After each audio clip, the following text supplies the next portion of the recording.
Hello' everyone, very good evening. আজি বনাব লৈছোঁ চাওমিন। প্ৰথমতে পানীত অকণমান মিঠাতেল দি লৈছোঁ যাতে চাওমিনখিনি লাগি নাযায়। সকলোৱে জানেই কথাটো, কিন্তু বনাইছোঁ যিহেতু গোটেইখিনি আপোনালোকক আৰম্ভণিৰ পৰা দেখাই দিছোঁ। এতিয়া উতলা পানীতে মই দি দিলোঁ চাওমিন পেকেট আৰু এইখিনি সিজাৰ পিছত এনেকৈ টুকি লৈছোঁ। আৰু ইয়াত দিম কেপচিকাম, গাজৰ, পিঁয়াজ আৰু এইফালে কৰিছোঁ বইল এগ। আৰু এই গোটেইখিনি ভালকৈ মিহিকৈ কাটি লৈছোঁ, লগত মটৰো দিছোঁ দেই, দেখাবলৈ থাকি গ'ল। আৰু মই দিছোঁ বইল আলু।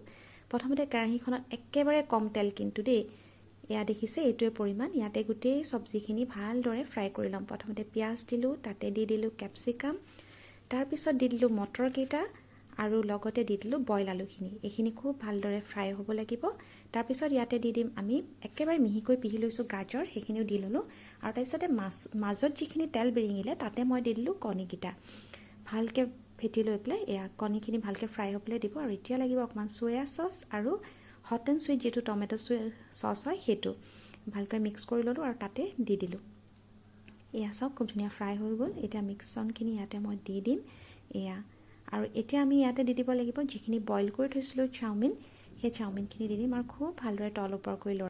আৰু এয়া অতি সহজতে একদম হেল্ডি চাওমিন ঘৰতে বনোৱা মিঠাতেলেৰে ৰেডি হৈ গ'ল। আৰু এই চাওমিনখিনিৰ নাম হৈ গ'ল কিন্তু অসমীয়া চাওমিন, কাৰণ সৰুতে মায়ে আলু দি পেলাই বনাইছিল, সেইকাৰণে তাৰ নাম ৰাখিছিলোঁ আমি অসমীয়া চাওমিন।